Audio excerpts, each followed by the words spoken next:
जो पूरा का पूरा टॉपिक रहेगा दैट इज ऑल अबाउट, ये भी डिस्कस हो चुका था, एंटीकोलिनर्जिक्स। ओके, एंटीकोलिनर्जिक्स और मस्कारिनिक एंटागोनिस्ट।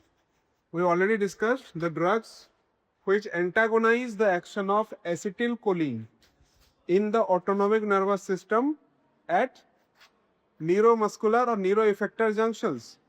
वहाँ पे जो इफेक्टर ऑर्गन के ऊपर एसिटिलकोलिन को काम करने से रोकने वाला दवाई उसको बोलेंगे एंटीकोलिनर्जिक्स। और पर्टिकुलरली उसमें भी निकोटिनिक और मस्कारिनिक आता है, लेकिन यहाँ पे हम लेंगे मस्कारिनिक एंटागोनिस्ट। याद है कि भूल गए? Now anticholinergics block M3 receptor in airway smooth muscle. जो एंटीकोलिनर्जिक्स आप पढ़ने वाले हो इसमें आपको जो एयरवे स्मूथ मसल को ब्लॉक करने में हम इस्तेमाल करेंगे एंटीकोलिनर्जिक्स, और पर्टिकुलरली M3 रिसेप्टर को टारगेट करेगा। Decrease in cholinergic bronchoconstriction, finally result होगा ब्रोंको डायलेशन। आपको पता होना चाहिए M3 रिसेप्टर्स के माध्यम से एसिटिलकोलिन जब बाइंड होगा तो कॉन्स्ट्रिक्शन करेगा, क्योंकि कोलिनर्जिक सिस्टम जो अपना एक्शन रेस्पिरेटरी सिस्टम में करता है यानी कि लंग्स में करता है, उसका रिजल्ट क्या आता है? Bronchoconstriction. उसी को रोकेंगे हम एंटी कोलिनर्जिक डाल करके, और फाइनल रिजल्ट होगा ब्रोंको डायलेशन।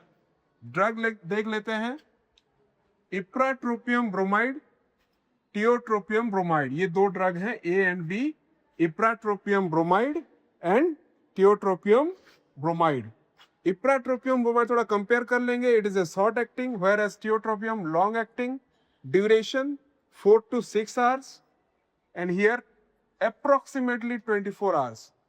ठीक है, क्वाटरनरी एमोनियम कंपाउंड है, पुअर ओरल एब्जॉर्प्शन। आपको पता होना चाहिए जो कोई भी ड्रग आप पढ़ोगे या फिर दूसरे चैप्टर्स में भी पढ़ोगे, जो क्वाटरनरी एमोनियम कंपाउंड है जिसके स्ट्रक्चर में क्वाटरनरी एमोनियम रहता है, तो वहां पे ये ओरल एब्जॉर्प्शन थोड़ा पुअर होता है। ठीक है, लेकिन यहाँ पे हाई एफिनिटी फॉर M3 आप देख सकते हो, कंपेरेटिवली M3 में एफिनिटी इसका ज्यादा है टियोट्रोपियम का compare to this one.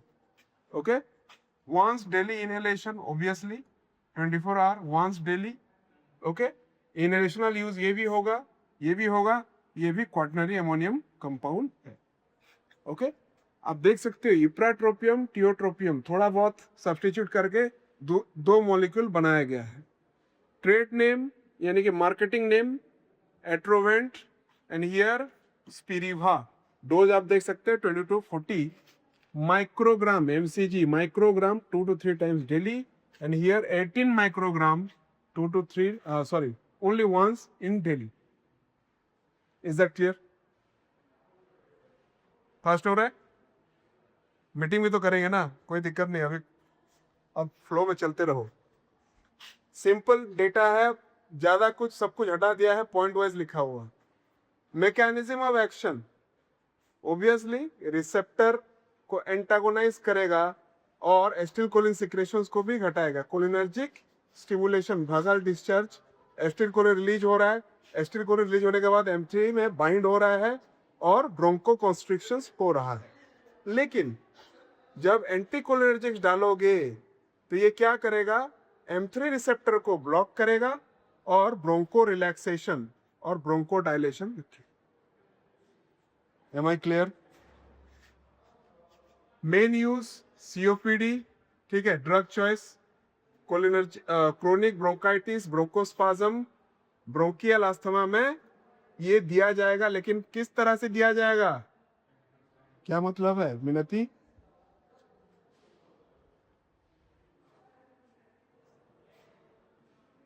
Supportive. इससे पहले कौन सा ड्रग पढ़े हो? एंटी अस्थमेटिक, सावा एंड लावा, उसके साथ इसको दोगे। नॉट फॉर इमरजेंसी, इमरजेंसी के लिए वो ड्रग है, इसके साथ इसको आप दे सकते हो।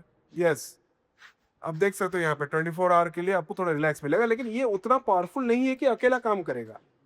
It has to be acting as a supportive.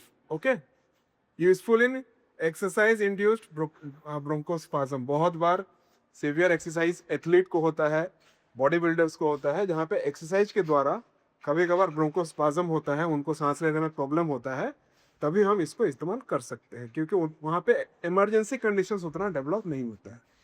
Okay, ये हम यहाँ पे उसी चीज़ को थोड़ा बहुत कंपैरेटिव पॉइंट में लिखे हैं। ये हो गया मैं आपका मेन कंटेंट, ये बस यहाँ पे उसके की पॉइंट्स हैं। एडवर्स इफेक्ट, जो एंटी कोलिनर्जिक उसी का इफेक्ट दिखाएगा। कोलिनर्जिक क्या करता है? सिक्रेशंस कराता है, ये करेगा कफ, थ्रोट इरिटेशन, ड्राई रहेगा, इरिटेशन होगा, बेटर टेस्ट, यूरिनरी रिटेंशन, ये भी एंटी कोलिनर्जिक इफेक्ट है, and precipitation of glaucoma. Is that clear? Glaucoma कराएगा, और ये भी आपको क्यों कराएगा? क्योंकि वहां पे एक्वस ह्यूमर जो है ड्रेनेज सही से नहीं होगा। ठीक है, आगे बढ़े फिर। Yes sir. Antitussives, antitussives. अब ये एंटीटसिव्स जो है ये भी दो तरीके के होते हैं। देखो आप, ये है एंटीटसिव जो है सेंट्रली एक्टिंग है, पर्टिकुलरली दे विल एक्ट, इतना बड़ा डायग्राम यहाँ पे डाला गया है, दे will act at the central nervous system. Okay, they will act at central nervous system, जिसको हम बोलते हैं सेंट्रल कफ सप्रेसेंस। कफ को सप्रेस करेगा, कफ को सप्रेस करेगा। Act in the CNS to raise the threshold, to raise the threshold of cough. ठीक है, थ्रेशोल्ड का मतलब है सहन शक्ति, एक लिमिट। अभी मैं आपसे बात कर रहा हूं, बात करते वक्त कुछ डस्ट तुरंत मेरे मुंह में, मेरे नाक में चले गए, थोड़ा बहुत, मान लीजिए 5 मिलीग्राम, बहुत बोल दिया मैंने, 5 माइक्रोग्राम। ठीक है, तुरंत 5 माइक्रोग्राम चला गया, मेरा जो रिफ्लेक्स एक्शन है, मेरा जो आपका एक एलर्जिक रिएक्शन है, तुरंत एक्टिवेट हो जाएगा, रिफ्लेक्स एक्शन एक्टिवेट हो जाएगा, और वो क्या करेगा? उसको दूर भगाने की कोशिश करेगा, कॉफ शुरू करेगा, कॉफ करवाएगा, मैं खांसना शुरू करूंगा। लेकिन ये क्या करेगा? उसी कॉफ सेंटर को सप्रेस करेगा, ताकि जो थोड़ा बहुत डस्ट मेरे अंदर गया, मैंने कितना अमाउंट बोला था? 5 माइक्रोग्राम, वो भी मैं झेल लूंगा आराम से। इसी झेलने की प्रक्रिया को बोलते हैं इंक्रीज इन थ्रेशोल्ड। ठीक है, तो ये क्या किया? सेंटर में जाकर के कॉफ सेंटर को पूरा सप्रेस कर दिया। अब इंसान को धूल थोड़ा बहुत जाए भी, डस्ट जाए, माइक्रो ऑर्गेनिज्म जाए, तो जो रिफ्लेक्स के द्वारा कॉफ होता था, खांसना शुरू होता था, वो अभी उतना नहीं होगा। Is that clear? That is it is called central cough suppressant. और वो कहाँ पे काम करेंगे? कॉफ सेंटर में काम करेंगे, जो रिफ्लेक्स है उसको सप्रेस करेंगे। अभी जो मैंने आपको बताया, जो रिफ्लेक्स है उसको सप्रेस करेंगे। ठीक है, अब ये जो है 3 कैटेगरी में अवेलेबल है, opioid antitussive, non opioid antitussive and antihistamine antitussive. Opioid antitussive, non opioid antitussive and antihistamine antitussive. काम वही है, एंटीटसिव वाला काम है। एंटीटसिव का काम क्या होता है? सीएनएस में कॉफ सेंटर को सप्रेस करना और कॉफ रिफ्लेक्स को सप्रेस करना। ठीक है, increase the threshold of cough, increase the threshold of cough. मतलब पहले जो थोड़ा बहुत झटके से आपको खांसना शुरू हो जाता था, अभी 10-12 लात खा सकते हो। ठीक है, खांसना शुरू नहीं होगा। You have increase the threshold. ठीक है, तो वही है एक सप्रेसेंट का काम। थ्रेशोल्ड जहां कहीं भी आएगा, आप एक चीज दिमाग में लाइएगा, सहन शक्ति। थ्रेशोल्ड इंक्रीज हो रहा है मतलब कोई भी काम जो है, अपना पेशेंस, अपना रोकने का क्षमता जो है वो बढ़ रहा है। ठीक है, और उसको हम कहाँ कैसे अवेल कर रहे हैं? थ्रेशोल्ड कैसे बढ़ा रहे हैं? कॉफ सेंटर को सप्रेस करके। Opioid, non opioid, antihistaminic, antitussive. Opioid में एग्जांपल है codeine, ethyl morphine and pholcodine. Codeine, ethyl morphine, pholcodine. कृपया करके इसको थोड़ा चेक करिएगा आप लोग, केमिस्ट्री में थोड़ा टैली करके स्ट्रक्चर आप कंपेयर करके बनाइएगा, इसमें बनाने की जरूरत नहीं है, लेकिन मैं इसलिए बोल दे रहा हूं कि इसको ब्लाइंडली फॉलो मत करिए, इसके स्ट्रक्चर को केमिस्ट्री में थोड़ा रेफरेंस लीजिएगा, ठीक है। It is a very standard. Now opioid receptor, in your opioid analgesic we discussed that it act on its own opioid receptor. And what is opioid receptors? These are the receptors which bind with opioid analgesics, and they are mu, kappa and delta. तो mu, kappa, delta के receptor में opioid जो analgesics bind करते थे, तो ये जो opioid antitussive हैं ये भी वही बाइंड करेंगे, और देखोगे तो यही जो है ओपन एनाल्जेसिक भी है, ठीक है। तो ये कहाँ पे काम कर रहे हैं? न्यू रिसेप्टर पे, ठीक है। Onset 15 to 30 minutes, duration 6 hours, high dose respiratory depression, open तो करता ही था, ठीक है। जो कोई भी रेस्पिरेटरी सेंटर में काम करेगा हाई डोज में उसको पूरा डिप्रेस कर देगा, तो सांस भी ले पाओगे क्या? डिप्रेस हो जाएगा, respiratory depression. Major drawback constipation, opioid के द्वारा कॉन्स्टिपेशन, खास करके कोडिन के द्वारा कॉन्स्टिपेशन होता है। क्यों होता है? Because they will act on GIT and decrease the peristaltic movement, ठीक है। पेरिस्टाल्टिक मूवमेंट को भी घटाएगा, और पेरिस्टाल्टिक मूवमेंट को घटाएगा तो जीआईटी स्मूथ मसल जो है कॉन्स्ट्रिक्ट नहीं हो पाएगा, कॉन्स्टिपेशन होगा। Ethylene morphine, sorry ethyl morphine close related to codeine, ठीक है। Antitussive respiratory depression, less constipating, इससे थोड़ा लेस कॉन्स्टिपेटिंग है कोडिन के कंपैरिजन से, ड्यूरेशन 6 आवर्स, ओके।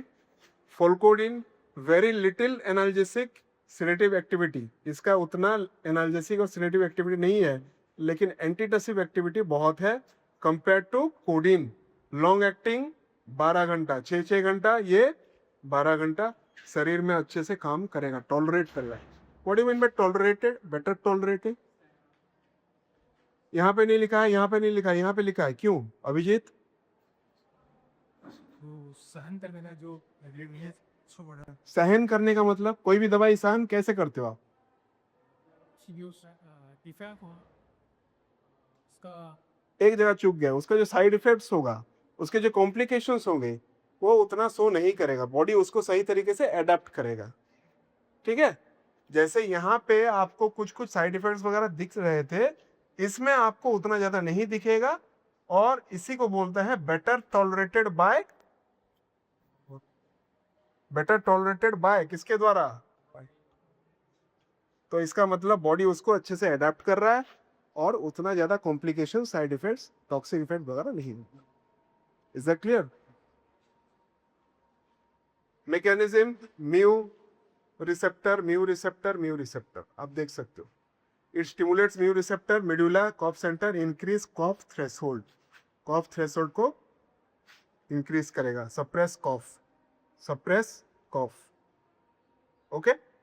डोज, अलग अलग डोज, थोड़ा बहुत आप सिमिलर, यहाँ पे 10 से 20 मिलीग्राम, 10 से 15 मिलीग्राम, 10 से 15 मिलीग्राम, ठीक है। चिल्ड्रन में 0.5 to 1 मिलीग्राम पर केजी पर डे, यहाँ पे 0.3.1, 0.5 से लेकर के 1 मिलीग्राम। ध्यान दीजिएगा ये चीज, milligram, and this is microgram, ये मिलीग्राम में है। नाउ नॉन ओपॉइड में अगर जाओगे तो आपका है noscapine, dextromethorphan and chlophedianol, okay. Opium alkaloid but not narcotic, ये ओपियम अल्कालॉइड है लेकिन नॉन नार्कोटिक है। क्या है नॉन नार्कोटिक का मतलब? नॉन नार्कोटिक का मतलब क्या है? Narcotic means sleep producing, and non narcotic mean non sleep producing, okay. No analgesic और डिपेंडेंस, यहाँ पे क्योंकि सीएनएस खास करके डिपेंडेंस क्रिएट नहीं करेगा और एनाल्जेसिक प्रॉपर्टी भी शो नहीं करेगा, ठीक है। यूजफुल इन स्पास्मोडिक कॉफ, में रिलीज हिस्टामिन, ब्रोंकोकॉन्स्ट्रिक्शन रेयर, कॉफ सेंटर में काम कर रहा है, हिस्टामिन रिलीज भी कर सकता है। डेक्स्ट्रोमिथोफान, इट इज सिंथेटिक, इसका जो है डी आइसोमर एंटीटसिव है, एल आइसोमर एनाल्जेसिक है, डेक्स्ट्रो मिथोफान, इसके आइसोमर है D isomer L isomer, isomerism chemistry. इसके डी आइसोमर में ये एंटीटसिव काम करेगा, एल आइसोमर में एनाल्जेसिक काम करेगा। ये भी क्वेश्चन है प्रीवियस ईयर जीपैट में, whether it is D or whether it is minimal constipation, NMDA. NMDA means it's a type of receptor, centrally acting drug के लिए काम होता है NMDA. Yes. D as per aspartate. Okay. Receptor antagonist. High dose hallucination, ataxia, euphoria. मिनती क्या है इसका नाम, इसका मतलब क्या है अटैक्सिया का? 5th सेमेस्टर में कहाँ पढ़े थे? रिजिडिटी ऑफ द मसल कहाँ पढ़े थे? Parkinsonism. Chlophedianol, centrally acting, slow onset, useful in dry irritating cough, dry mouth, vertigo. देखिए जितना ज़्यादा इंफॉर्मेशन है पूरा एब्जॉर्ब करने की ज़रूरत नहीं है, इंपॉर्टेंट पॉइंट्स लिखा हुआ है। मैं तो बोलूँगा अभी के लिए रिलैक्स करने के लिए इसको उतना फोकस मत करिए, डोज सब फोकस मत करिए। वहाँ से क्वेश्चन आ रहा है जीपैट में, डोज से कभी नहीं आ रहा है। मैकेनिज्म फोकस करिए, और जो इम्पोर्टेंट कंपैरिजन है, जैसे कि यहाँ पे एंटीटसिव लेस कॉन्स्टिपेटिंग है, यहाँ पे मोर कॉन्स्टिपेटिंग है, यहाँ पे बेटर टॉलरेटेड है। इसको इस तरह से आप बना सकते हो, codeine, pholcodine is best, then ethyl morphine, then it is best codeine. ये आता है जीपैट में, ठीक है? कंपेयर करके पढ़ो कौन सा रिसेप्टर में काम कर रहा है, क्या मेन एक्टिविटी है, ये सब देखो, ठीक है? और डोज वगैरह अभी के लिए रिलीज कर लो, आपको बाद में काम आएगा जब आप काम करोगे कहीं पे। जीपैट पॉइंट ऑफ व्यू में आपको थोड़ा मॉडिफाई करना पड़ेगा, वर्क पॉइंट ऑफ व्यू में थोड़ा। अच्छा, ड्रग इंस्पेक्टर में भी तो डोज नहीं आता है, डोज उतना कहाँ आता है, नहीं आता है। लेकिन हाँ, पिछले बैच में जो फार्मासिस्ट एग्जाम हुआ था, वो ट्रिपल से कंडक्ट किया था, उसमें 1-2 स्टैंडर्ड ड्रग का डोज पूछा था, ठीक है? स्टैंडर्ड ड्रग का, फॉर एग्जांपल पैरासीटामोल, इजी होगा। एंटीहिस्टामिन एंटीटसिव, इसका क्या मतलब है? इसका एंटीहिस्टामिनिक इफेक्ट है और साथ ही साथ एंटीटसिव काम भी करता है। फर्स्ट जनरेशन H1 एग्जांपल्स,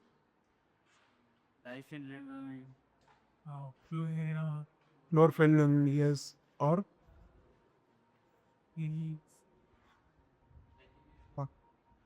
और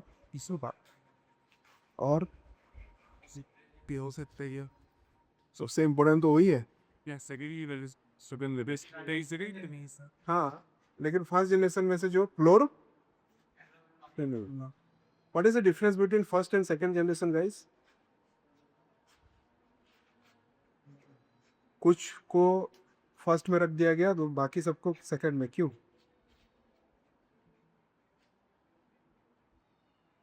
yes, First generation drop can easily cross DVB dot And rare and second generation drop cannot cross KB, so they cannot produce sedation pain.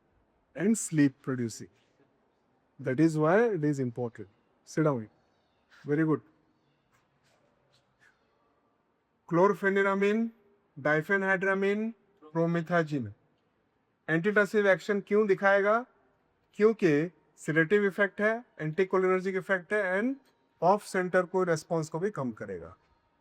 सिलेटिव effect मतलब सीएनएस पे काम करेगा, उसके फंक्शंस को slow करेगा, इसका मतलब कॉफ सेंटर को भी तो स्लो करेगा ना।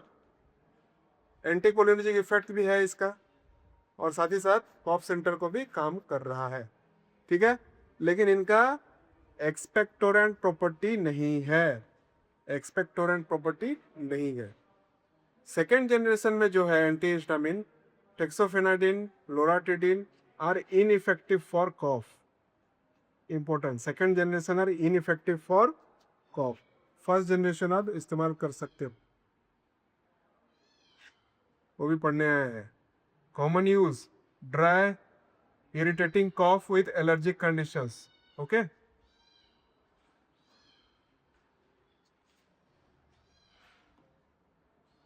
समझ में आ रहा है या नहीं?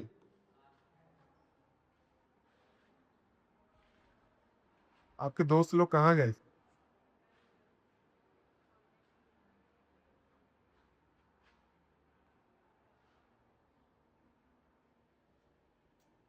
टाइम हो जाए तो बता दीजिएगा. मीटिंग. ओके. Now expectorants. ठीक है.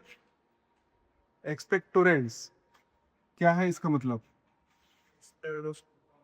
एक्सपेक्ट करना किसी से. स्कूटम बाहर ऊपर से आप ऐसे द ब्रोंकियल सिक्रेशंस को बाहर निकालना. राइट. ब्रोंकियल सिक्रेशंस को, थिक म्यूकस को बाहर निकालना. Drugs which increase the volume of bronchial secretions. Drugs which increase the volume of bronchial secretions.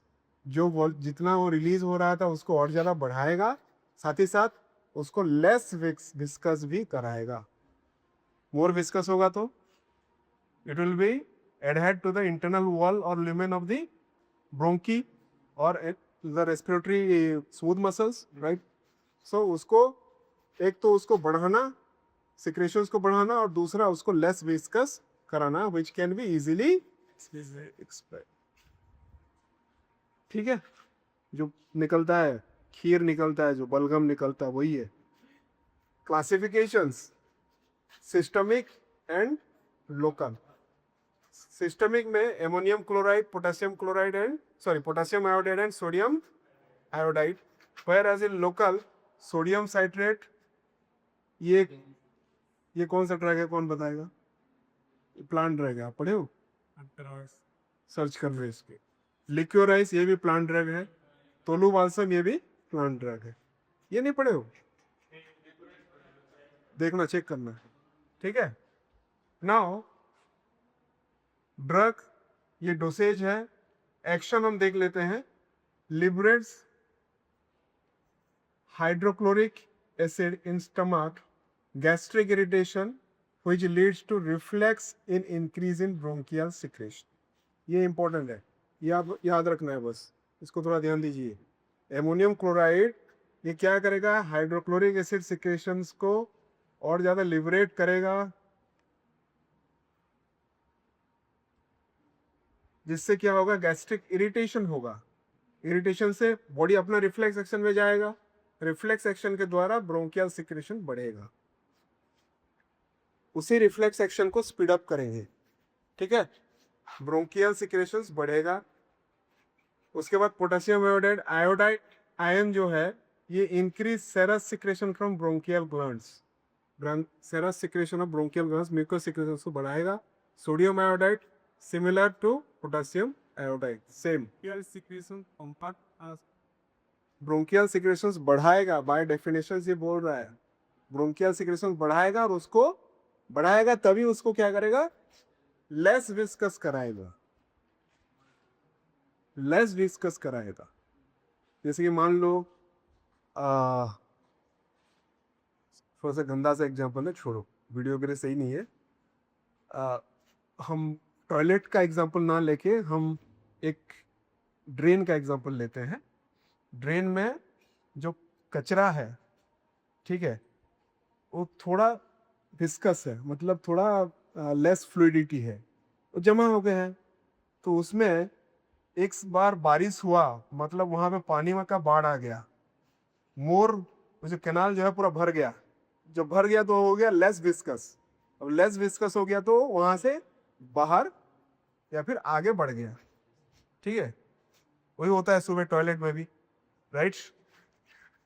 तो ये है उसका mechanism, right. Now local expectorants में आप इसको ध्यान दीजिए. Increase water content of mucus. Simple. Increase water content of mucus reduce viscosity, increase volume and decrease viscosity of mucus. Okay ये वॉल्यूम सेम चीज है, वाटर कंटेंट वॉल्यूम बढ़ाएगा, water बढ़ेगा वॉल्यूम बढ़ेगा, यहाँ पे भी वाटर बढ़ेगा वॉल्यूम बढ़ेगा. Mild increase in bronchial secretion plus demulcent activity. What do you mean by demulcent? सीयूटीज में पढ़े हो भाई, dosage form. That is wrong. That is wrong. Carminative, purgative, laxatives, demulcent.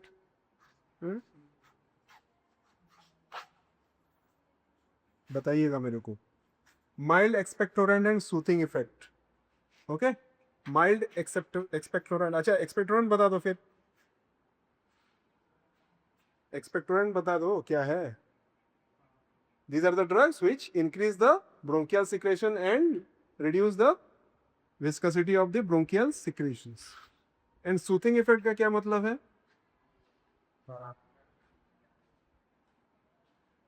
जो गले में किचकिच होता है उसको रिलैक्स करेगा.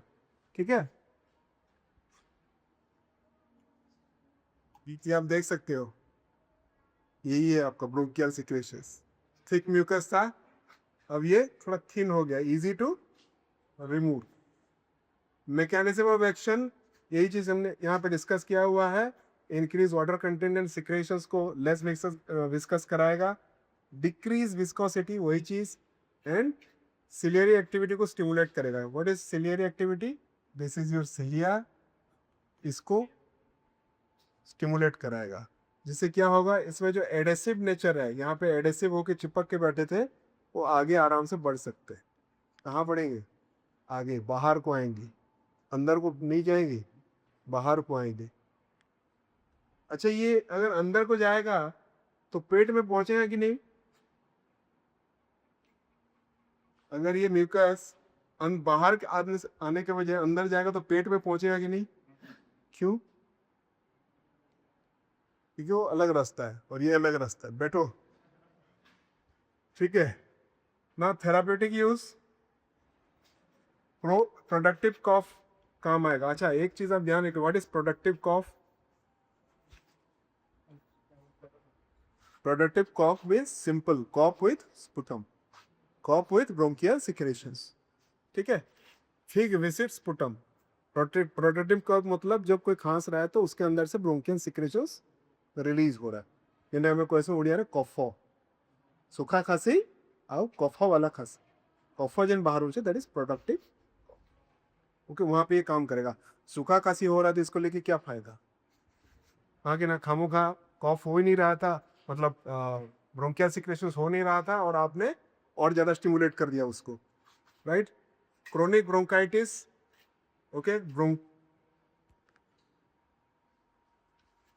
bronchiectasis, same bronchitis, inflammation of bronchus, adjunct in respiratory infections. respiratory infections में आप इसको दे सकते हो, लेकिन adjunct तीसरा. adjunct मतलब साइड हीरो, साइड रोल में हम इसको दे सकते. रेस्पिरेटरी इन्फेक्शंस के क्या होगा, तो जो इन्फेक्शियस हुआ है वहाँ पे पस पॉल्यूशन होगा, फ्लूइड सिक्रेशंस होगा, उसको बाहर निकालना होता है. जब बाहर निकालना होता है तो वहाँ पे आप दे सकते हो. ठीक है. एक्सपेल, एक्सपेल वो मतलब है expectorants. Okay. Adverse effect, GI irritation, nausea, vomiting, electrolyte imbalance, allergic reaction. Okay. so this is all about your expectorants. Ex का मतलब है एक्सपेल करना. ठीक है.